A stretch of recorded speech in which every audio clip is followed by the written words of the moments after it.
Racist cop beat black woman unconscious, but her retaliation becomes legendary. In a shocking incident that has sparked conversations across the globe, a black woman faced brutal violence at the hands of racist police officers.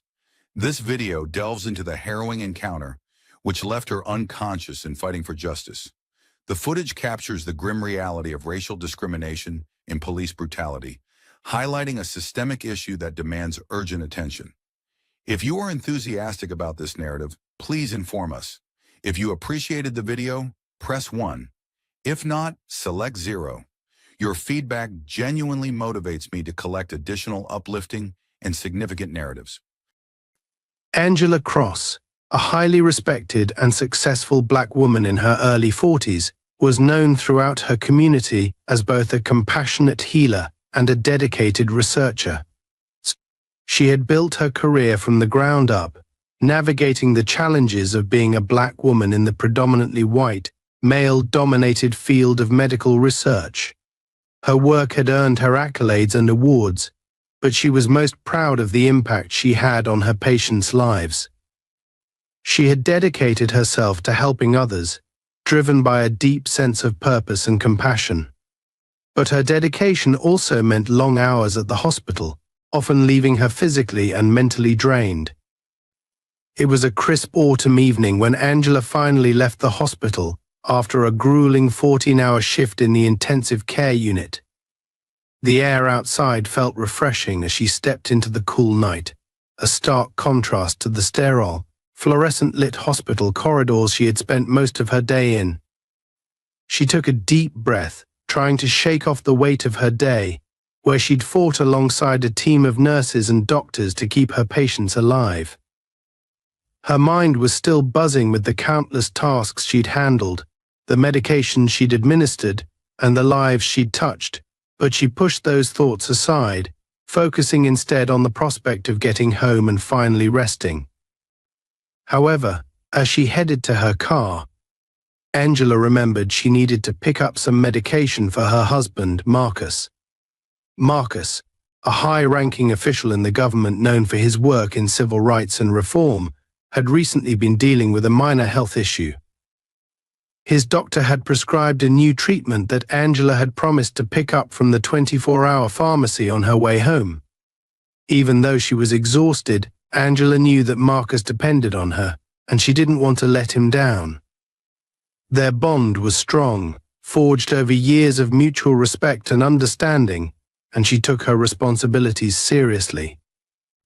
Angela's car, a reliable but unassuming silver sedan, was parked in the hospital's employee lot.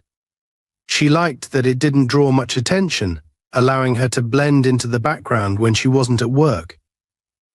Tonight, however, she felt uneasy as she drove through the quiet streets toward the pharmacy. It wasn't fear, exactly, but a sense of awareness, a habit she had developed from years of being a black woman who knew that people often judged her differently, regardless of her accomplishments or profession. The pharmacy was located in a more upscale part of town, surrounded by chic boutiques and cozy cafes that were now closed for the night.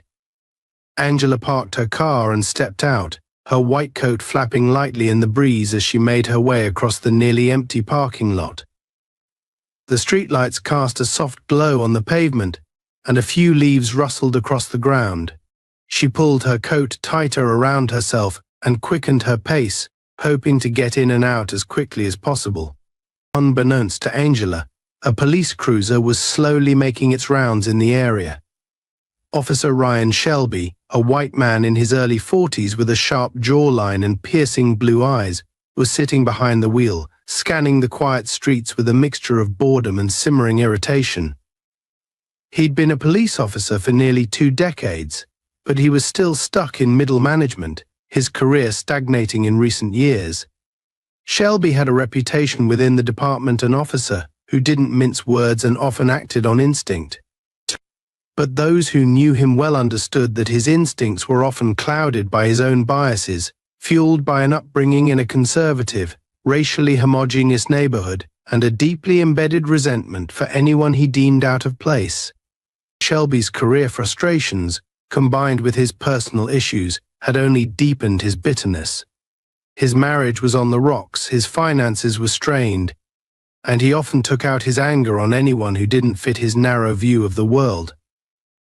Tonight, his patience was especially thin after a day filled with minor incidents and petty complaints, none of which gave him the sense of importance or authority he craved.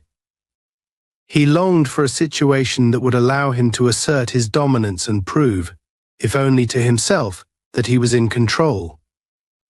As Shelby drove past the pharmacy, his gaze landed on Angela, who was walking across the lot, her head slightly bowed as she mentally went over her list of things to do before she could finally sleep. To Shelby, she looked out of place in the upscale neighborhood, even though she was just a woman picking up medication. He noticed her confident stride, the way she held her head high despite the lateness of the hour, and something inside him bristled. It wasn't just that she was black, though that was certainly a part of it. It was her very presence that seemed, in his mind, to challenge his sense of authority over who belonged and who didn't. Shelby narrowed his eyes, his hand hovering over the steering wheel as he considered his options. In his mind, a black woman alone at night in a part of town like this was either involved in something illicit or simply needed to be reminded of her place. Without calling in his location or informing dispatch, Shelby made a split-second decision to confront her. He drove into the lot, his headlights casting an ominous glow over the empty space, and stopped his cruiser just a few yards from Angela's car, blocking her path. Angela felt a chill run down her spine as the police cruiser pulled up. She instinctively straightened her posture, her mind racing as she tried to process the situation.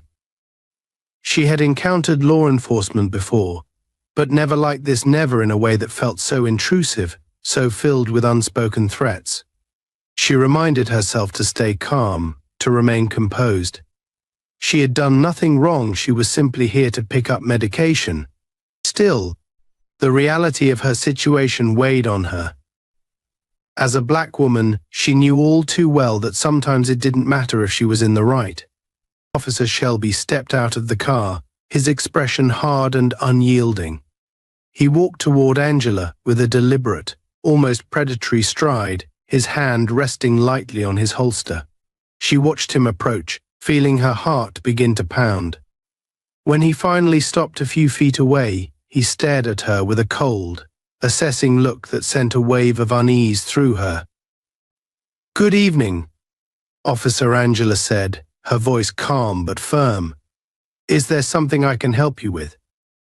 Shelby ignored her greeting, his eyes narrowing as he looked her up and down, taking in her white coat and the subtle but unmistakable badge clipped to her shirt pocket that identified her as hospital staff.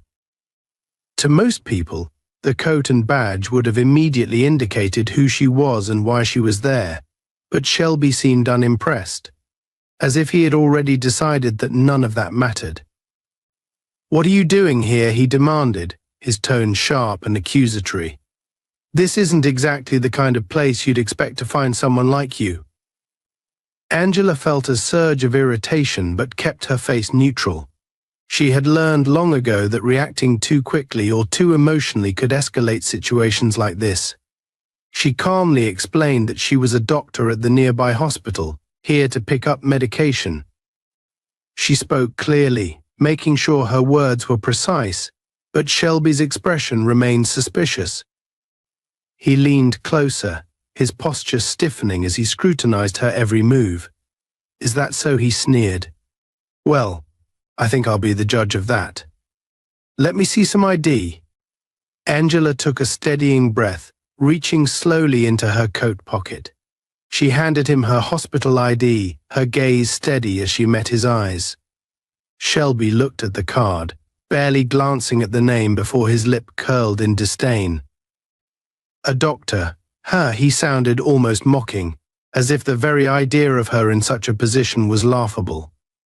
"Fancy title doesn't mean much here. I'll need to check your car. Open it up." Angela's patience was wearing thin, but she knew better than to argue. She took out her keys and unlocked the car, stepping aside as Shelby began to rifle through her belongings. She stood there, her face impassive, but inside she felt a mixture of anger and helplessness rising. As Shelby continued his search, he noticed a small velvet box in her glove compartment, a gift she'd been meaning to give to her husband. Without a second thought, he opened it and found a gold ring. He held it up, a smirk crossing his face. "Nice jewelry," he commented, his tone dripping with condescension. "Something tells me this isn't exactly in your budget. Care to explain where you got it?" Angela's composure faltered for a brief moment. The ring was indeed expensive, a token of love she had carefully saved for to surprise Marcus. But the insinuation that she could not afford it struck a nerve. She took a deep breath, struggling to keep her voice steady. "I bought it with my own money, officer. Now, if you're finished, I'd like to leave." Shelby looked at her, his eyes filled with something she couldn't quite name, contempt, perhaps, or something darker. For a brief moment, she thought he might let her go. But then his grip tightened on the box, and his gaze hardened. "Not so fast," he said, his voice low. Angela felt her patience wearing thin as she watched Officer Shelby scrutinize the small velvet box with her husband's ring. It wasn't just his words that cut deeply, it was the way he held himself, exuding authority and power with a smugness that suggested he had already judged and convicted her in his mind. She felt an unsettling mix of indignation and vulnerability. Despite her composed exterior, a small part of her wanted to lash out, to tell him exactly what she thought of this pointless, humiliating search. But years of experience had taught her to remain calm. Emotions were often a weapon others could use against her, and she was determined not to give him that satisfaction. Shelby, meanwhile, reveled in her silence, mistaking her restraint for submission. He was accustomed to seeing people shrink under his gaze, and it fed his sense of control. He placed the ring back into the glove compartment with deliberate slowness, as if asserting his dominance over her space. For a fleeting moment, he almost seemed disappointed that she hadn't reacted more visibly. He wanted a reaction, anything to justify his treatment of her, to confirm his deeply ingrained belief that people like Angela were always hiding something, always a threat beneath their carefully maintained composure. As he slammed the glove compartment shut, Angela winced, but she stayed still, her hands clasped tightly in front of her. She met his eyes, trying to convey a silent message of defiance without uttering a word. Shelby picked up on it, but instead of backing down, he leaned into the tension, his tone becoming colder and more condescending. "You don't seem to be taking this very seriously," he sneered, crossing his arms and positioning himself in a way that blocked her path back to her car. "Aren't you a bit too comfortable here for someone who's, just picking up some medication in the middle of the night?" Angela took a deep breath, measuring her response. "Officer, I've answered all of your questions. I'm here for my husband's medication. I am a doctor, I have a full day behind me, and I simply want to go home. I don't see a reason for this continued interrogation." Shelby's eyes narrowed, as if he'd been personally insulted by her calm, measured tone. He stepped closer, invading her personal space, his gaze sharp and unyielding. Angela could smell the faint whiff of cologne and stale coffee on him, and it made her stomach turn. "Oh, I see how it is," he said, his voice a low, mocking drawl. "You think you're above all this because you've got a fancy job title, because you're wearing a white coat. That doesn't mean a thing to me. Out here, you're no different from anyone else." Angela's chest tightened as he spoke, each word dripping with thinly veiled contempt. She sensed that he was goading her, trying to push her past her limits, waiting for her to make even the smallest misstep. It was a trap, and she knew it. But she couldn't stay silent forever. This was her life, her dignity he was trampling on.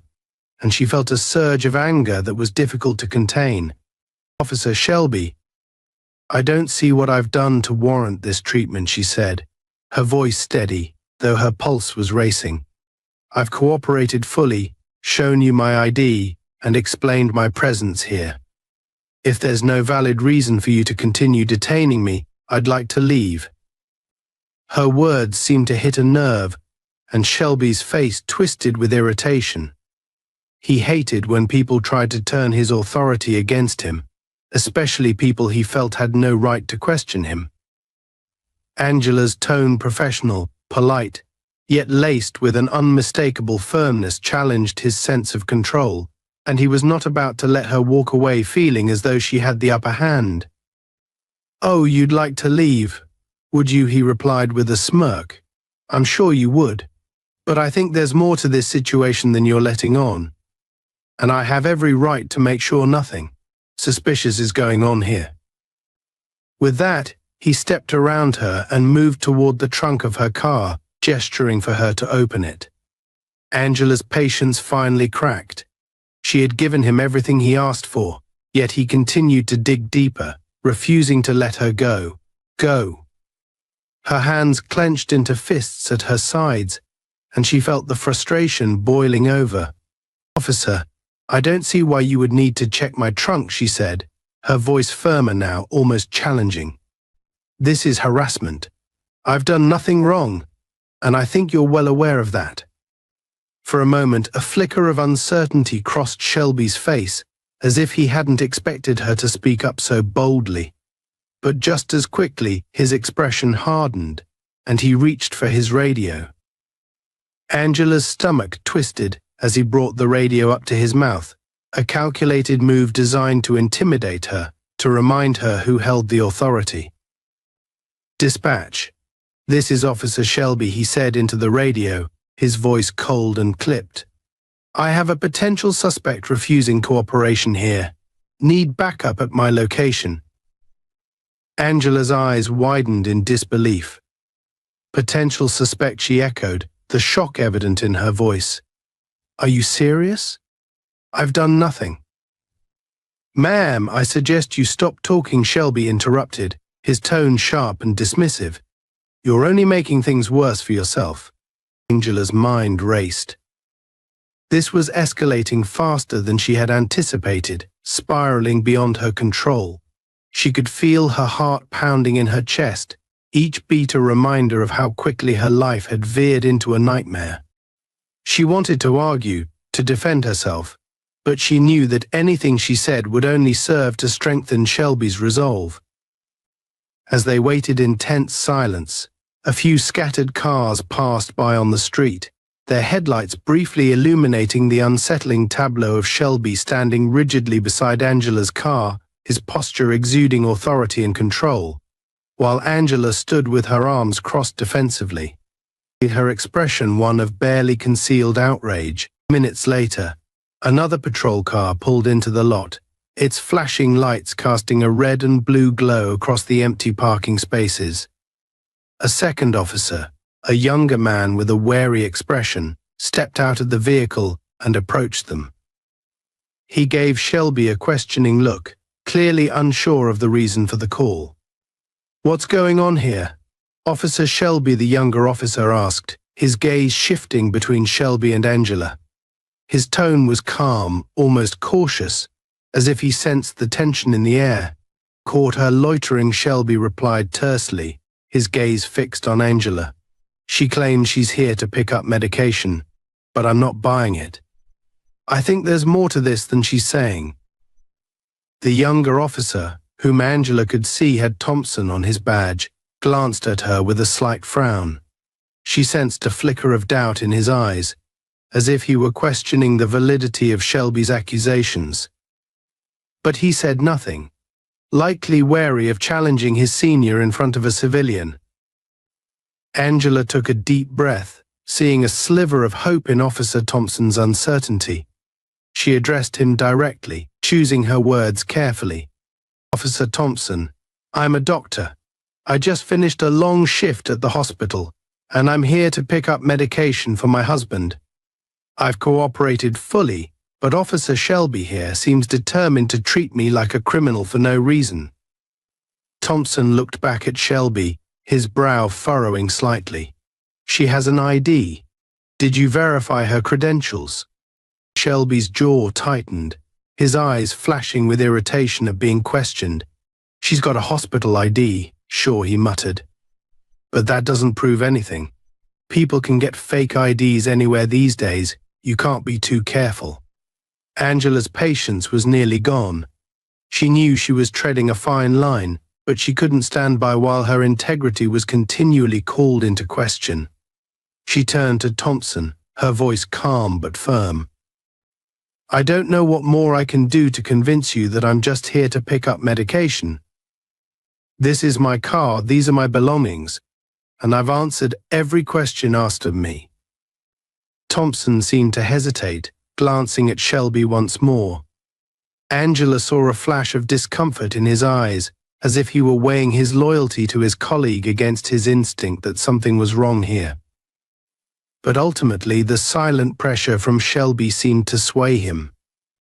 "We'd better do a full check to make sure," he said reluctantly, casting a brief, almost apologetic look at Angela. Shelby's smirk returned, his confidence restored. "Exactly what I thought," he said, signaling for Angela to step back as he prepared to search the trunk. Angela stepped back, her frustration barely contained as she watched Officer Shelby approach the trunk of her car with the air of someone who'd already won. She could feel the weight of both officers' gazes on her, their authority looming over her in the dimly lit parking lot. The night air was cool, but a thin layer of sweat formed on her palms. Her heart was pounding in her chest, but she kept her face neutral, refusing to show them any trace of fear or anger. This wasn't the first time she had been unfairly judged, but it was certainly the most blatant and invasive instance of it. Shelby gestured to her trunk with a mocking nod, silently commanding her to open it. Angela hesitated, weighing her options, but she knew that any resistance would only worsen the situation. She reached into her pocket and pulled out her keys, unlocking the trunk with a quiet click. The lid lifted, revealing the contents of her neatly organized trunk: a medical bag containing emergency supplies she kept for her family, a spare pair of running shoes, and a few reusable grocery bags folded in one corner. Nothing out of the ordinary. Nothing even remotely suspicious. But Shelby's eyes narrowed as he surveyed her belongings, a scowl crossing his face as if he were determined to find something incriminating. He rummaged through the items with a harshness that felt invasive, tossing her belongings around carelessly, and Angela's patience wore thinner with each second. She bit her tongue, reminding herself that reacting emotionally would only feed his ego.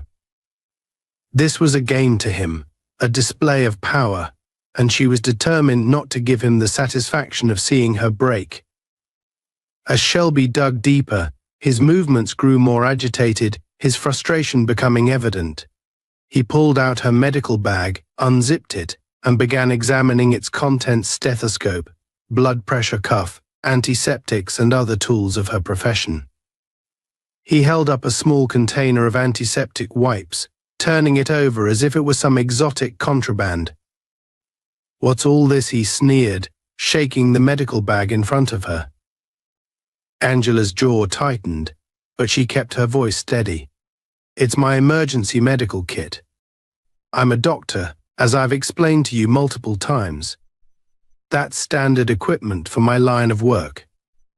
Shelby scoffed, tossing the bag carelessly back into the trunk. "A doctor, huh? So you say. You know, I've seen plenty of people use that excuse.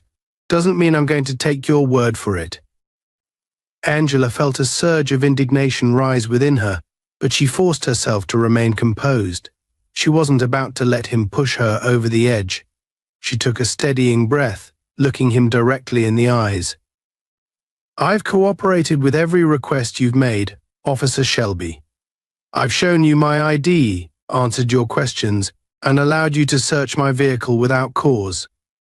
Now, Unless you have a legitimate reason to continue detaining me, I would like to leave.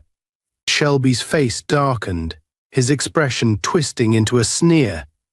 He wasn't used to people, especially people like Angela, speaking to him with such calm assertiveness.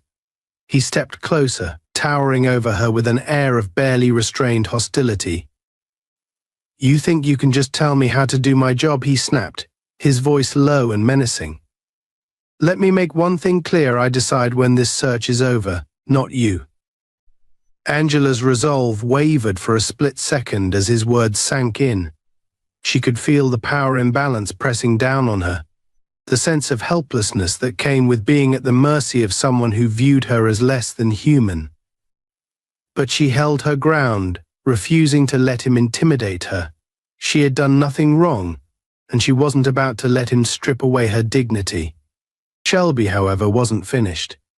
He turned to Officer Thompson, who had been standing by, watching the exchange with a mixture of discomfort and reluctance. Shelby jerked his head toward Angela's car, his voice curt. "Keep an eye on her. I'm calling in for additional support. I think we might have a case here." Thompson hesitated, casting a quick glance at Angela before looking back at Shelby.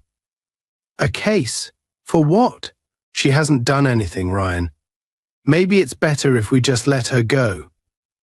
Shelby shot him a cold, warning look, his jaw tightening. "Do you want to question my judgment, Thompson? Because if you're not interested in doing your job, I'm sure I can find someone else who is."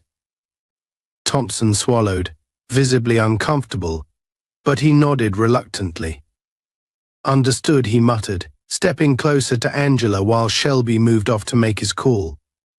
Angela could see the conflict in Thompson's eyes, a flicker of doubt that suggested he didn't fully believe in Shelby's actions. She wanted to appeal to his sense of decency, to convince him to let her go, but she knew that he was trapped in the same system as she was, bound by loyalty and hierarchy. Shelby's voice drifted over to them as he spoke into his radio, requesting backup and making veiled accusations that cast Angela in a suspicious light. She could hear phrases like uncooperative and potential suspect, words that twisted the reality of the situation into something far more sinister. Her chest tightened as she listened, her frustration giving way to a sense of dread. She knew how easily narratives could be manipulated, how quickly a person's life could be turned upside down by a few words spoken by someone in power. As Shelby finished his call, he turned back to Angela, his eyes glinting with a cold satisfaction. "Looks like you'll be here a little while longer," he said with a smirk. "Hope you don't have anywhere important to be." Angela's fists clenched at her sides, and she forced herself to take a deep breath. She had to remain calm, even as the situation continued to spiral out of control. She had been on her feet for hours, her body exhausted from the day's work, and now she was being treated like a criminal for no reason other than existing in a space Shelby deemed off limits to her. The injustice of it all burned within her, but she knew that any display of anger would only give him more ammunition. A few tense minutes passed, the silence punctuated by the low hum of nearby traffic and the occasional crackle of static from Shelby's radio. Angela could feel Thompson's gaze on her, his expression unreadable, and she wondered if he was wrestling with the morality of what was happening. Part of her wanted to confront him, to ask him if he truly believed she was a threat, but she held back, unwilling to provoke any further escalation. Finally, another patrol car pulled into the parking lot, and two additional officers stepped out, their faces shadowed by the streetlights. They exchanged brief glances with Shelby, who nodded in Angela's direction, filling them in on his version of events with a few quick, dismissive sentences. Angela felt her heart sink as the two officers approached her, their postures tense and unyielding. "Ma'am, we need you to step away from the vehicle," one of them said, his voice devoid of warmth. Angela looked between them, her mind racing as she tried to assess her options. She had already complied with every demand, answered every question, and yet they continued to treat her as though she were dangerous, as though her very presence were an affront. She knew that refusing their instructions would only worsen her predicament, but the sheer injustice of it all weighed on her like a heavy stone. Taking a deep breath, she stepped back from the car, her gaze steady as she met each officer's eyes in turn. She wanted them to see her, to recognize her humanity, but all she saw reflected back was cold professionalism, a wall of indifference that refused to acknowledge her as anything more than a suspect. Shelby stepped forward, his expression smug as he addressed the other officers. "Search the vehicle thoroughly. I'm sure there's something she's hiding." Angela's composure finally cracked. She couldn't stand by any longer, couldn't watch as they continued to violate her space, her rights. "This is harassment," she said, her voice louder and more forceful than before. "You have no reason to keep me here. I've done nothing wrong and you know it." Shelby's smirk widened, and he took a step closer, his gaze hard and unrelenting. "Ma'am, I suggest you lower your voice," he said, his tone laced with a thinly veiled threat. "Getting angry isn't going to help your situation." Angela's pulse quickened as she realized how thoroughly he had trapped her. If she stayed silent, he would continue his invasive search, convinced of her guilt. But if she spoke out, he would use her anger as justification for further escalation. It was a lose-lose scenario, a carefully orchestrated web of intimidation designed to strip away her dignity and leave her powerless. She took a deep breath, forcing herself to remain calm, even as her body trembled with exhaustion and frustration. She had to find a way out of this, a way to break free from the relentless scrutiny and regain control of her life. But as she looked around, surrounded by officers who seemed more intent on asserting their authority than on seeking the truth, she felt the walls closing in, her options dwindling with each passing second. One of the other officers glanced at Shelby, his brow furrowed. "Ryan, maybe we should ease off. She's given us everything we've asked for. Don't think there's much else here." Shelby shot him a withering look. "You want to let her walk away after all this? She's hiding something. I can feel it. I'm not about to let some entitled doctor think she's above the law." Angela's eyes narrowed as she listened to his words, the blatant disregard for her humanity. She realized in that moment that Shelby wasn't just trying to humiliate her, he was trying to break her, to force her into submission as a means of asserting his own power. The realization sent a surge of resolve through her, a renewed determination to stand her ground, no matter how dire the situation. But before she could respond, Shelby reached out and grabbed her arm, his grip tight and unyielding. Angela's heart skipped a beat, her body tensing as his fingers dug into her skin, and for the first time, a flicker of fear pierced her resolve. Angela winced as Officer Shelby's hand tightened around her arm, his fingers digging into her skin with an intensity that left no room for misunderstanding. He wasn't just trying to detain her, he was asserting his dominance, forcing her into a position where any movement, any reaction, could be twisted into evidence of resistance. She tried to pull her arm back instinctively, but his grip was relentless, locking her in place. "Let go of me," she said firmly, keeping her voice as steady as she could manage, though she felt her pulse pounding in her ears.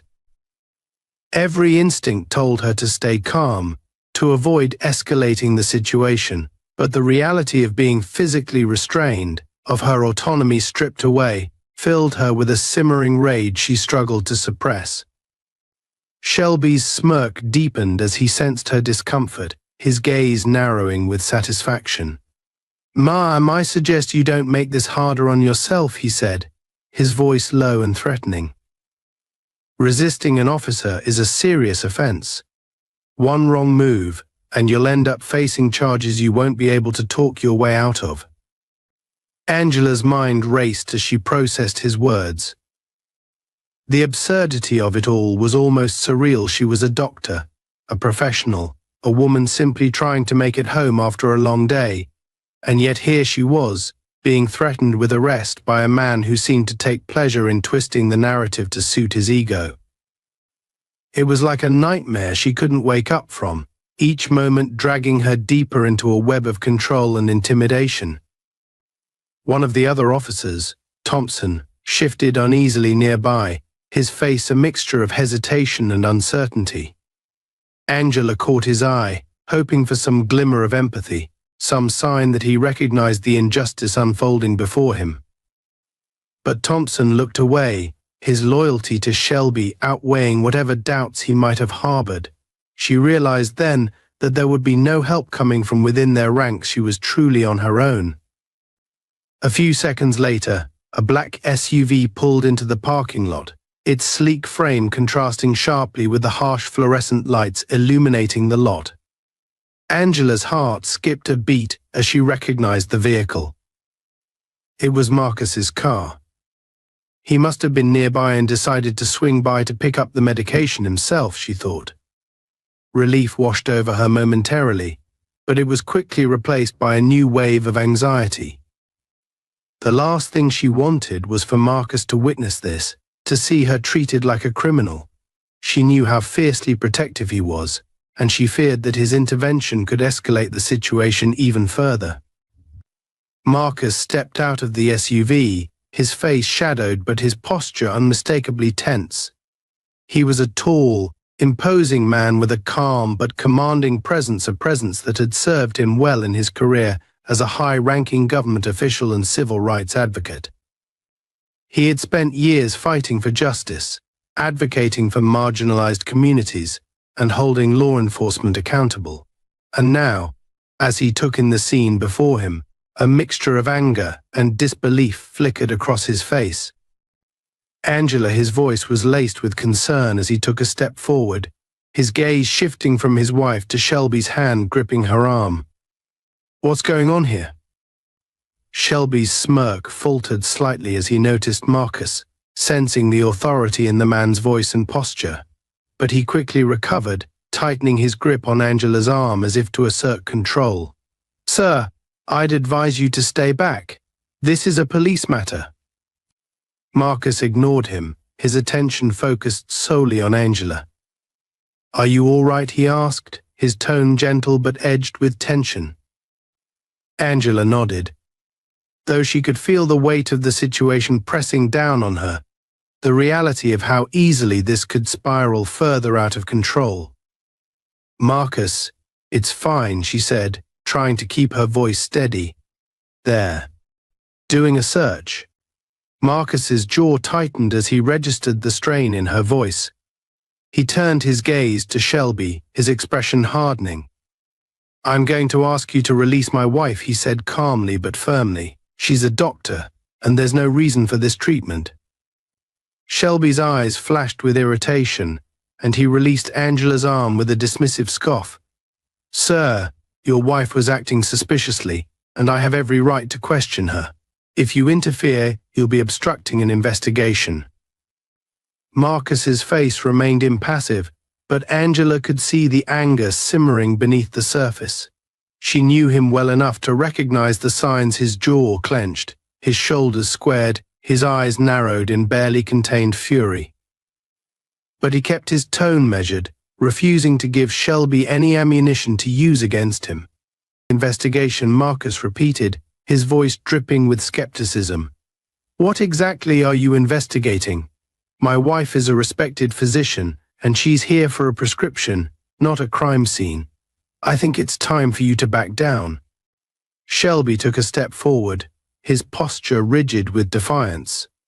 "Sir, I don't know who you think you are, but you're interfering with official police business. I suggest you take a step back before you make things worse." Marcus's eyes locked onto Shelby's, his voice lowering to a tone that was both calm and commanding. "I know exactly who I am, Officer Shelby, and I know my rights and my wife's rights. You are overstepping your authority, and I have no intention of allowing this to continue." For a moment, An uneasy silence hung in the air, the tension between the two men almost palpable. Angela could feel the weight of Marcus's presence beside her, a source of strength and stability that contrasted sharply with Shelby's antagonistic posture.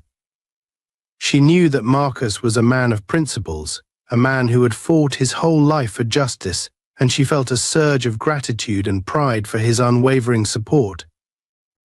But Shelby's pride wouldn't let him back down. His face twisted into a sneer, and he gestured toward the other officers.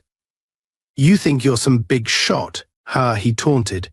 "Well, out here you're just another civilian, and right now you're interfering with a lawful investigation." Marcus's calm demeanor remained unshaken, but Angela could see the flicker of frustration in his eyes. She knew how much it cost him to keep his composure in the face of such blatant disrespect, but he maintained his control, refusing to let Shelby provoke him. "Let me be clear," Officer Shelby Marcus said, his voice steely. "I have a full understanding of what is lawful and what isn't, and what you're doing here is far from it. If you continue to harass my wife without any legitimate cause, there will be consequences." Shelby's eyes narrowed, his smirk faltering as he realized that Marcus wasn't backing down. But rather than conceding, he doubled down, his face twisting into a mask of arrogance and defiance. "Is that a threat?" he sneered, his voice dripping with mockery. "Because I'd be careful if I were you. Threatening a police officer can get you in serious trouble." Before Marcus could respond, Thompson, the younger officer, cleared his throat, stepping forward with an expression of unease. "Ryan, maybe we should just let them go. We've checked everything and there's nothing here. It's getting late and I think they've had enough." Shelby shot him a venomous glare, clearly infuriated by the perceived insubordination. "What's the matter with you, Thompson? You're going soft? This isn't about enough, this is about doing our job." Thompson hesitated, glancing at Marcus and Angela, his face conflicted. He knew that continuing the confrontation served no purpose, and he could sense the potential repercussions if they kept pushing. But he was torn between his loyalty to Shelby and his own sense of fairness. Angela saw the hesitation in Thompson's eyes and decided to seize the moment. "Officer Thompson, you know this isn't right. I've complied with every request. My husband is here now. We just want to go home." Thompson's face softened, and he glanced at Shelby, who was fuming but momentarily silent. Angela felt a glimmer of hope, perhaps. Finally, someone would recognize the injustice in this situation and put an end to it. But Shelby's pride wouldn't let him retreat so easily. He turned to Marcus with a sneer. "Fine," he spat. "Take your wife and go. But remember this, you may think you're above the law, but I'll be watching. Next time, you won't be so lucky." Marcus gave him a cold, level gaze, not dignifying the threat with a response. Instead, he took Angela's hand, guiding her gently back toward the SUV. She could feel the tension still coiled within him, but his grip was reassuring, steadying her as they put distance between themselves and the officers. As they got into the car, Angela let out a shaky breath, the weight of the encounter settling over her. She had held herself together through sheer willpower, but now, in the safety of the car, the reality of what had happened began to sink in. The humiliation, the fear, the anger, all of it washed over her, leaving her feeling both vulnerable and enraged. Marcus reached over, taking her hand in his gaze filled with both sorrow and determination. "I'm so sorry, Angela," he murmured, his voice thick with emotion. "This should never have happened. I promise you I won't let this go." Angela nodded, swallowing hard as she squeezed his hand. She knew that Marcus meant every word, that he would do everything in his power to hold Shelby accountable. But deep down, she also knew that this was more than just an isolated incident. It was a symptom of a much larger problem, one that wouldn't be solved easily or quickly. As they drove away from the pharmacy, the events of the night replayed in her mind, each memory a painful reminder of the reality they faced. She knew that Marcus would fight for her, that he would stand by her no matter what. But the scars of the experience, the helplessness, the indignity would stay with her, a reminder of the battles that lay ahead. As the days passed after the incident, Marcus kept his word. He couldn't shake the image of Angela standing in that parking lot, vulnerable yet defiant, subjected to the whims of a power-hungry officer who seemed to take pleasure in intimidating her. The encounter left him both deeply troubled and fiercely resolute. He had spent years working within the government, advocating for justice and equality, but this incident felt personal, intimately, painfully so. It was no longer a matter of policy or reform, it was about his family, his wife, and the fundamental right she had to live without fear. Angela was quieter than usual in the days following the encounter, her once steady composure replaced by a heaviness that Marcus hadn't seen before. Though she tried to resume her daily routine, there was a lingering sadness in her eyes, a shadow that seemed to follow her every movement. She had always been strong, resilient, but this experience had left her shaken in a way that Marcus couldn't ignore. Each night, he held her close, whispering reassurances, but he could sense the toll it was taking on her. He knew that his promise to seek justice wasn't just a vow, it was a necessity. Angela needed to see that someone was willing to fight for her, to stand up against the forces that had attempted to diminish her worth. Marcus began his quest by gathering evidence.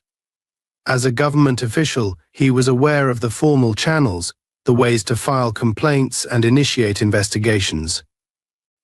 But he also knew that cases like this, cases involving police misconduct, especially where racial prejudice played a role, were often met with resistance and bureaucracy.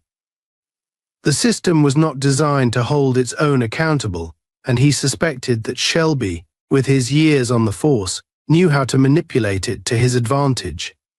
To avoid alerting Shelby or his superiors too early, Marcus contacted a close friend, Charles Moreno, a former police officer who had left the force to become a private investigator. Charles was a seasoned investigator, someone who understood the inner workings of law enforcement and was willing to push back against corruption. He also had a personal reason to help. He had left the police force after witnessing and being unable to change the entrenched biases that protected officers like Shelby.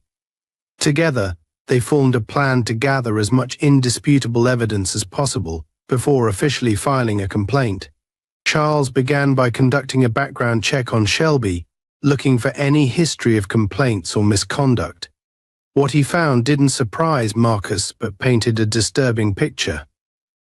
There were multiple complaints against Shelby for excessive force, racial profiling, and even harassment, yet none of these had led to significant disciplinary action.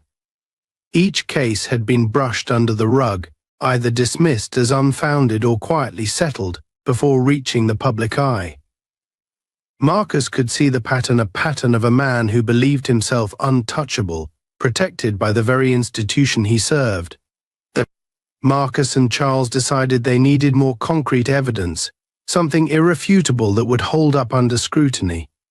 Charles suggested they try to find witnesses, anyone who might have been present that night or who could testify to Shelby's past behavior. Marcus agreed and began reaching out to local businesses near the pharmacy, hoping that one of them might have security footage or a record of what happened that night. It was a tedious and often frustrating process, with many business owners unwilling to get involved, fearing backlash or simply preferring to avoid confrontation with the police. However, after days of searching, Marcus finally caught a break. The manager of a nearby coffee shop agreed to meet with him. In the quiet back room of the coffee shop, the manager hesitantly handed over a USB drive with footage from one of the outdoor cameras, which had captured part of the interaction between Angela and Shelby. Though the footage didn't show every detail, It clearly showed Shelby grabbing Angela's arm and speaking to her in an aggressive manner. It was a small victory, but a significant one. As Marcus and Charles reviewed the footage, a new idea began to take shape. They realized that one piece of footage wasn't enough. They needed to create a narrative, a series of testimonies and evidence that would highlight not only what Shelby had done to Angela, but also his history of similar behavior. They needed to show that this wasn't an isolated incident, but part of a pattern of abuse. This would be their strongest weapon against Shelby and any attempts to protect him. They tracked down a former neighbor of Shelby's, a middle-aged black man named Samuel, who had a history with the officer. Samuel reluctantly agreed to talk, his voice filled with bitterness as he recounted a night years ago when Shelby had harassed him outside his own home, questioning him for loitering in his own driveway. Samuel had filed a complaint, but it had gone nowhere, lost in the shuffle of bureaucracy. Hearing his story, Marcus felt a surge of anger. It was a painfully familiar scenario, the same abuse of authority that Angela had faced. Over the next few days, Charles uncovered more individuals with similar stories. Some were hesitant to speak, fearing retaliation, but Marcus reassured them that they would be protected. Gradually, they built a dossier of evidence, each story reinforcing the image of a man who used his badge as a weapon, a shield to protect his own insecurities and prejudices. Finally, Marcus decided it was time to take the next step. He contacted a prominent civil rights attorney, Liana Hayes, known for her fearless advocacy and success in cases against police misconduct. Liana agreed to represent Angela, and together they filed a formal complaint with the police department, backed by the evidence Marcus and Charles had gathered. The complaint was detailed and damning, outlining not only the incident with Angela but also Shelby's history of misconduct. The filing of the complaint sent shockwaves through the department. Shelby was furious, and within hours, he was on the phone with his superiors, demanding answers, trying to downplay the allegations and accusing Marcus of a witch hunt. But Marcus had anticipated this response. Liana had advised him to prepare for Shelby's retaliation, to expect the officer to do everything in his power to discredit Angela and Marcus. They were ready for whatever Shelby might throw at them. Within days, Shelby began his counterattack. He reached out to his contacts in the department and attempted to gather information on Marcus and Angela, hoping to dig up anything that could tarnish their reputations. He hinted to his colleagues that Marcus was using his influence to target him unjustly, trying to frame himself as the victim in the situation. To anyone who would listen, Shelby painted a picture of a powerful man using his resources to destroy an honest cop. But Marcus and Liana anticipated this tactic, and they remained vigilant, preparing for every smear Shelby attempted. They countered his narrative by releasing statements that emphasized Angela's career, her reputation, and the unjust treatment she had faced. Marcus didn't shy away from his role in government, instead highlighting it as a reason for his commitment to justice. Public opinion began to shift, and the community rallied behind them. People were tired of seeing abuses swept under the rug, and Angela's story struck a chord. Shelby grew more desperate, his attempts to control the situation slipping through his fingers. The police department, under intense public pressure, announced that they would conduct an internal investigation, though Marcus and Liana knew that this was often a mere formality. They continued to build their case, gathering every scrap of evidence, every testimony, preparing for the possibility that they might need to take this fight to the public arena. One night, as Marcus was reviewing documents in his study, he received an unexpected call from an anonymous number. Hesitantly, he answered, and the voice on the other end identified itself as a fellow officer within Shelby's department, someone who wished to remain unnamed but had information about Shelby's connections within the force. The caller revealed that Shelby had long-standing alliances with certain higher-ups who had shielded him from repercussions for years. They warned Marcus to be careful, as these individuals were powerful and would do whatever it took to protect their own. The warning only fueled Marcus's determination. He knew that taking on Shelby was no longer just about Angela, it was about challenging an entire system that enabled and protected officers like him. He also knew that he was stepping into dangerous territory, that his family could be at risk. But he refused to back down. As tensions mounted, Marcus took additional precautions, arranging private security for Angela and their family, ensuring that they wouldn't be caught off guard by any of Shelby's retaliatory moves. He shared the warning with Charles and Liana, who both agreed that they needed to proceed with caution but also with purpose. They couldn't allow fear to dictate their actions. In a final, desperate move, Shelby attempted to confront Marcus directly.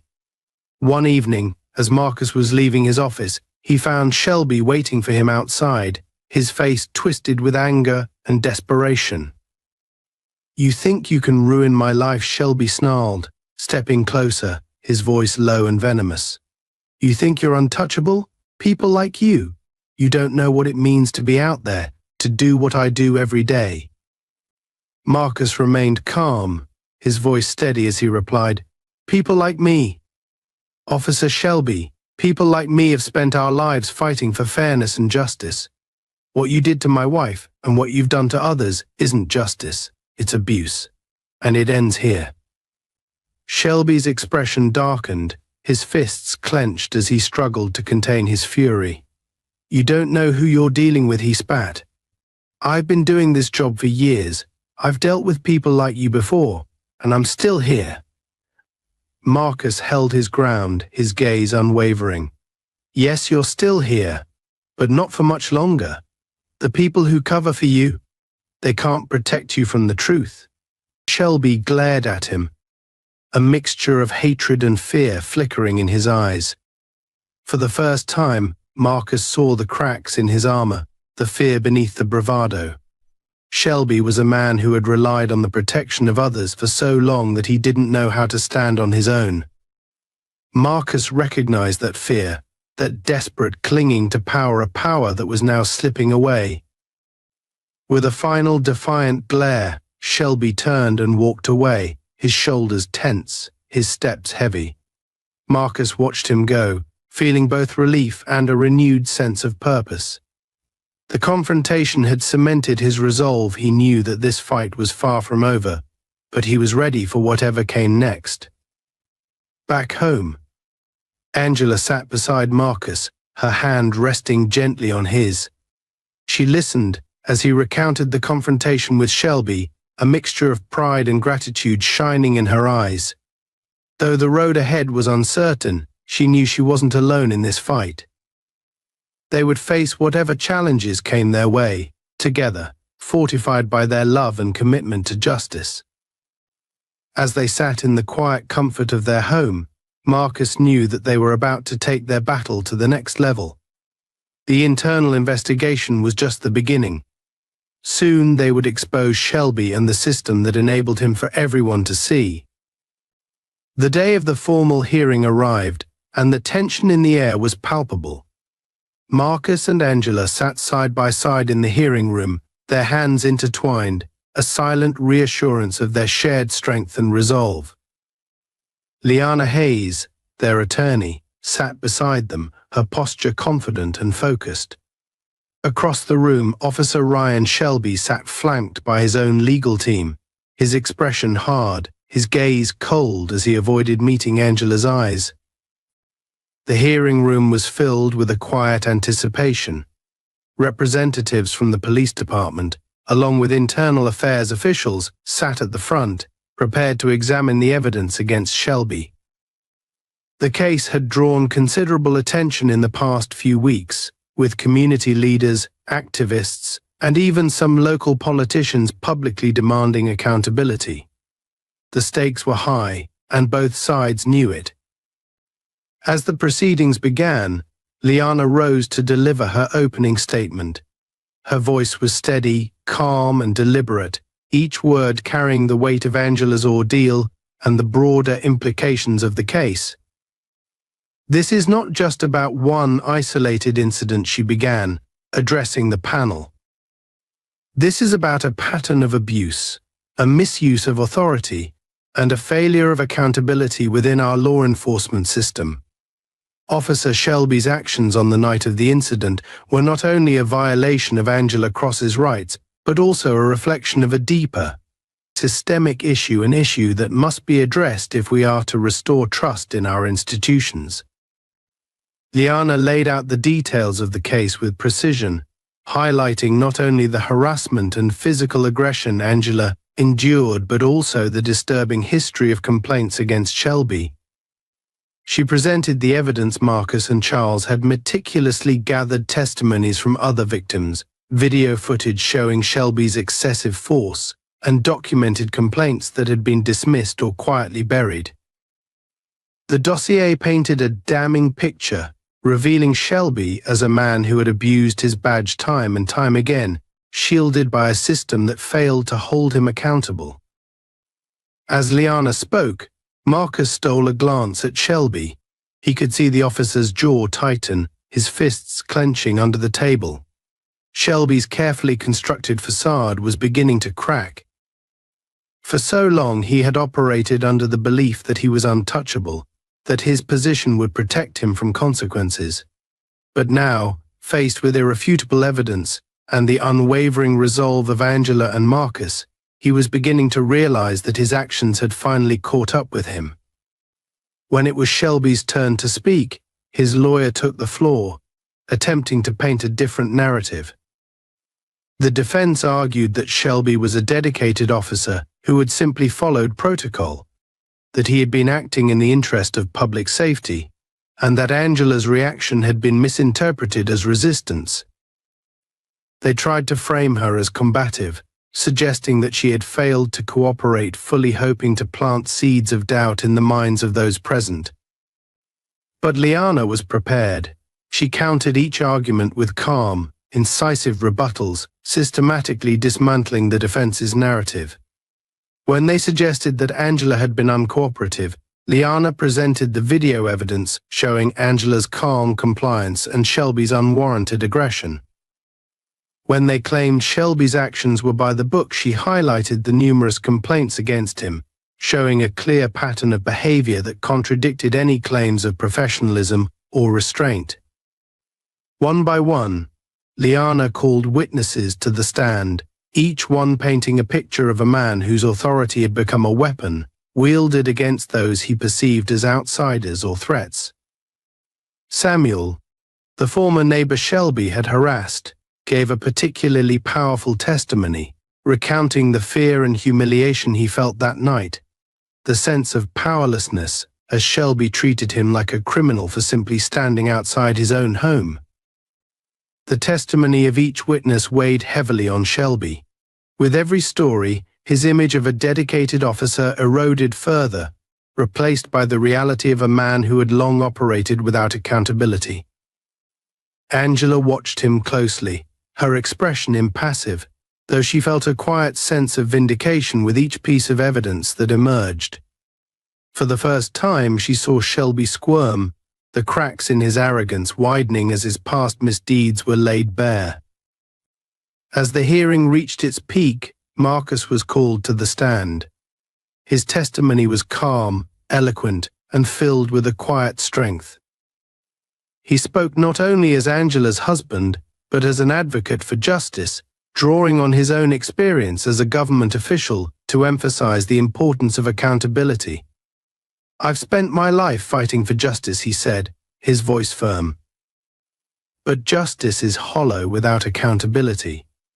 What happened to my wife should not happen to anyone, and I am here today not only for her but for every person who has been mistreated, disrespected, and dehumanized by those who are supposed to protect us." The room fell silent as his words hung in the air, a powerful reminder of the stakes involved.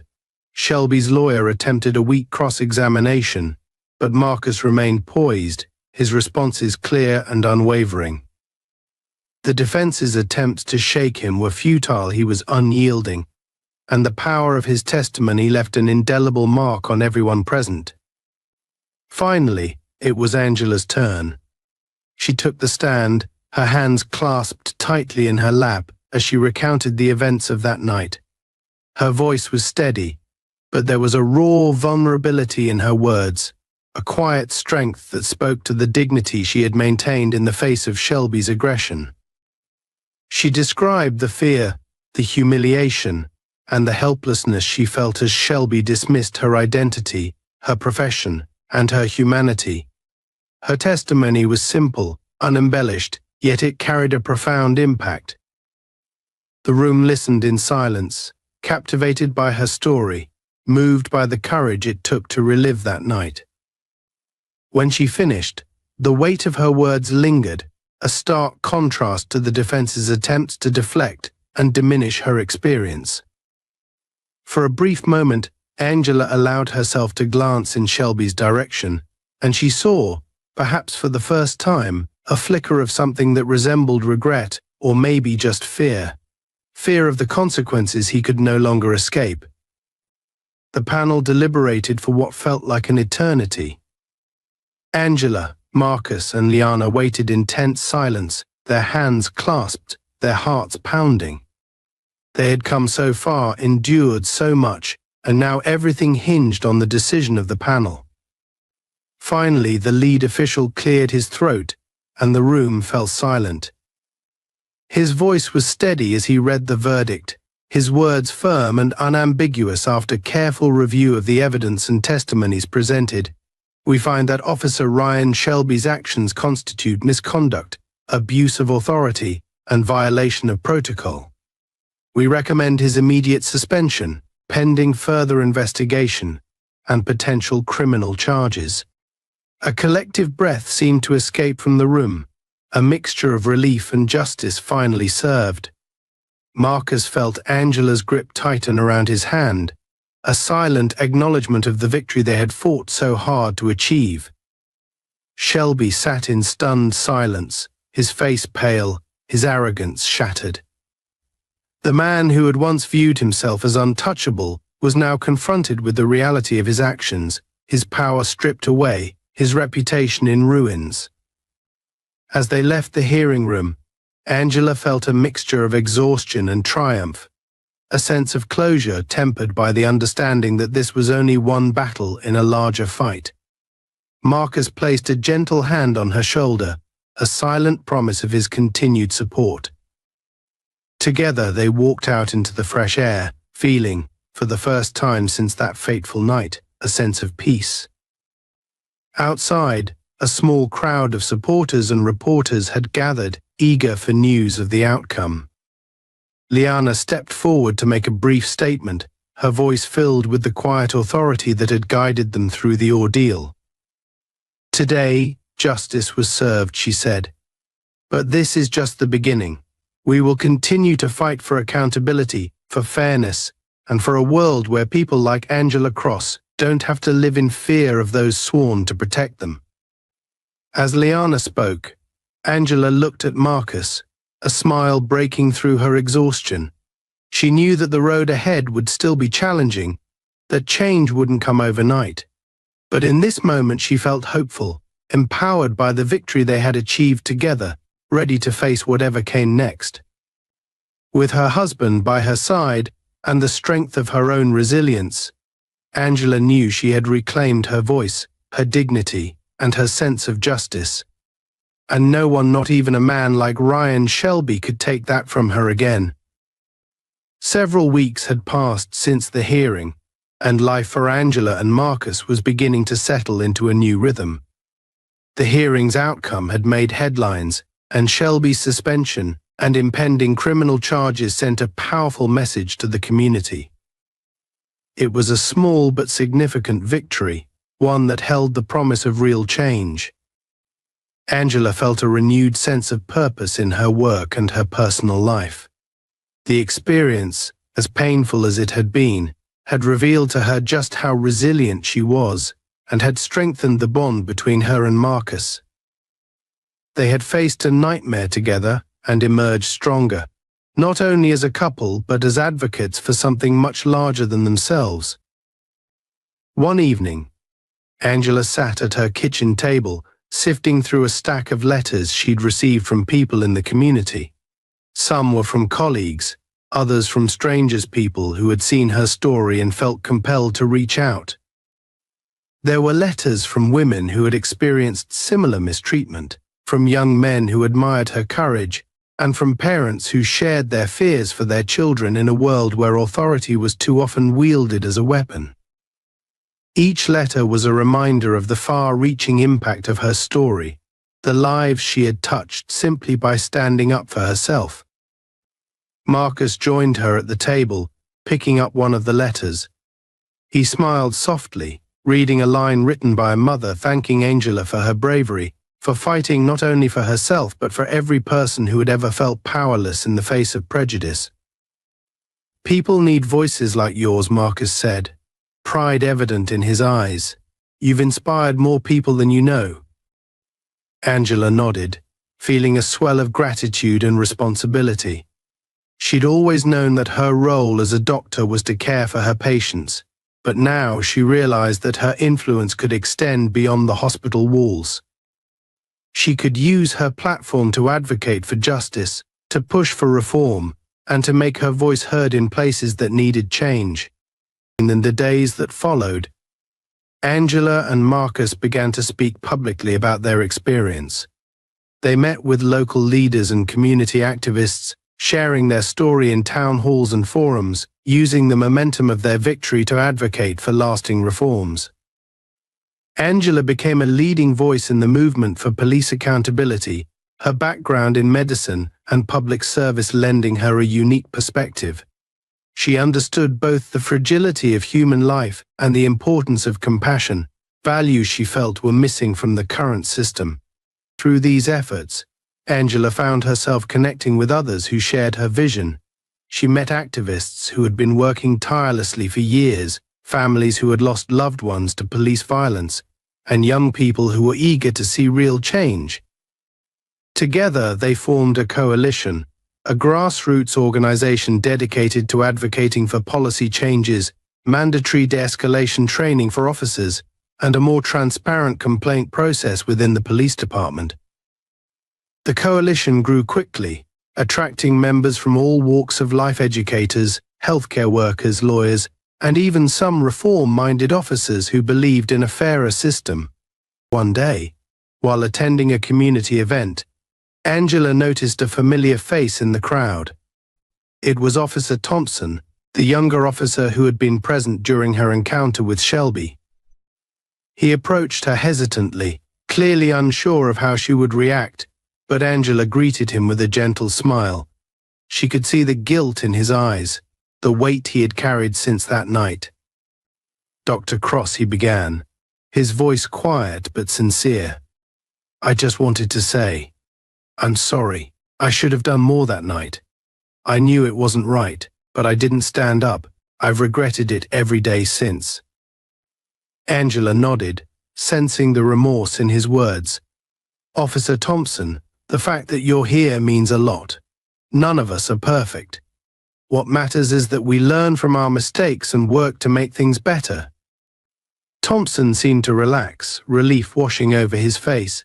He thanked her, and before he left, he expressed his interest in joining her coalition, hoping to contribute to a better future.